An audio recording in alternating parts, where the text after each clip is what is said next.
ಸ್ನೇಹಿತರೆ ನೋಡಿ, ಇದು 1 ಎಕರೆ 62 ಸೆಂಟು ಜಾಗ. ಫುಲ್ಲು ಅಂದರೆ ಲ್ಯಾಂಡ್ ಫುಲ್ಲು ಫೆನ್ಸಿಂಗ್ ಮಾಡಿದ್ದಾರೆ ನೋಡಿ. ಸಾಯಿಲ್ ನೋಡಿ, ಇದು ಲ್ಯಾಂಡ್ ಲಾಸ್ಟ್ ಭಾಗ ಅಂದರೆ ಹಿಂದೆಗಡೆ ಇದ್ದೀನಿ. ಈ ಲ್ಯಾಂಡಲ್ಲಿ ಒಂದು ಬೋರ್ವೆಲ್ ಹಾಕ್ಸಿದ್ದಾರೆ. ನಾನು ನಿಂತಿರೋದು ಬಂದು ಪಶ್ಚಿಮದ ಮೂಲೆ. ಮುಂದೆ ಕಾರಿದೆಯಲ್ಲ ಅದು ರಸ್ತೆ, ಅದು ಪೂರ್ವ ಬರುತ್ತೆ. ಸೊ ಪಶ್ಚಿಮದಿಂದ ಪೂರ್ವಕ್ಕೆ ಡೌನ್ ಇದೆ, ಅಂದರೆ ವಾಸ್ತು ಪ್ರಕಾರ ಇದೆ ಲ್ಯಾಂಡು.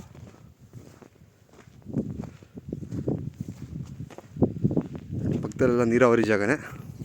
ಬೀನ್ಸ್ ಹಾಕಿದ್ದಾರೆ. ಸ್ವಲ್ಪ ಝೂಮ್ ಮಾಡ್ತೀನಿ ನೋಡಿ. ಈ ಲ್ಯಾಂಡ್ ಪಕ್ಕದ ಬೀನ್ಸ್, ಅದು ಬೆಳೆ ತೋಟ ಮಾಡ್ತಕ್ಕಂಥ ಜಾಗಗಳು. ಲ್ಯಾಂಡ್ ಫೆನ್ಸ್ ಮಾಡಿ ಗೇಟ್ ಇಟ್ಟಿದ್ದಾರೆ. 1 ಎಕರೆ 62 ಸೆಂಟು ಪ್ಲಸ್ ಒಂದು ಬೋರ್ ಇದೆ. ಲ್ಯಾಂಡ್ ಸುತ್ತ ಫೆನ್ಸಿಂಗ್ ಇದೆ. ಇದು ಮಣ್ ರೋಡು, ಮುಂದೆಗಡೆ ನೋಡಿ, ಇದು ನಕಾಶೆ ರೋಡೆ,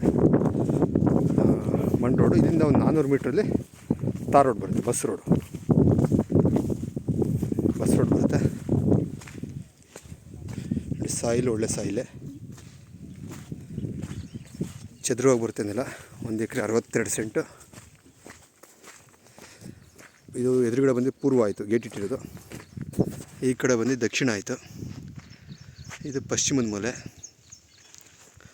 ಉತ್ತರ.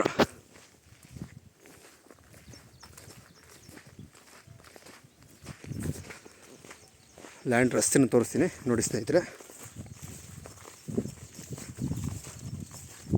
ಲ್ಯಾಂಡು ಫೆನ್ಸಿಂಗ್ ಮಾಡಿ ಟೈಟಲ್ಸ್ ಎಲ್ಲ ಕ್ಲಿಯರ್ ಆಗೈತೆ ನೋಡಿ. ಲ್ಯಾಂಡ್ ಹಿಂದೆಗಡೆ ಡೆವಲಪ್ಮೆಂಟ್ ಮಾಡಿದ್ದಾರೆ. ಹಿಂದೆಗಡೆಯಲ್ಲಿ ರೆಸಾರ್ಟ್ ಥರ ಕಟ್ಟಿದ್ದಾರೆ. ಗ್ರೀನ್ ಹೌಸ್ ಇದೆ. ಈ ಕಡೆ ಸುತ್ತು ಲೊಕೇಶನ್ ನೋಡಿ. ಆ ಕಡೆ ಒಂದು ದೇವಸ್ಥಾನ ಬರುತ್ತೆ, ಅಂದರೆ ರೋಡಿಂದ ಆ ಕಡೆಗೆ ಬರುತ್ತದು.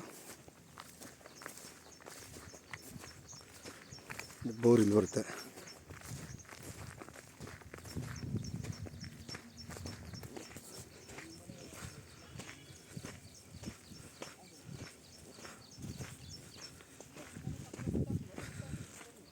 ಮನೆ ಬಂದು ಬೇರೆಯವ್ರದ್ದು, ಪಕ್ಕದ ಲ್ಯಾಂಡ್ ಅವ್ರದ್ದು.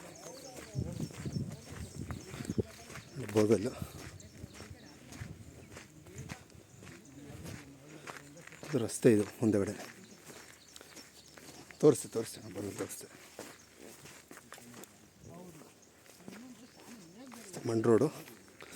ಇಲ್ಲಿಂದ ಅಪ್ರಾಕ್ಸಿಮೇಟ್ ಒಂದು 400 ಮೀಟ್ರಲ್ಲಿ ನೋಡಿ, ಅದು ಮನೆ ಇದೆಯಲ್ಲ, ಅಲ್ಲಿ ತಾರ್ ರೋಡ್ ಬರುತ್ತೆ, ಬಸ್ ರೋಡು. ನಕಾಶೆ ರೋಡ್ ನೋಡಿ, ಜಲ್ಲಿ ರೋಡು, ನಕಾಶೆ ರೋಡು.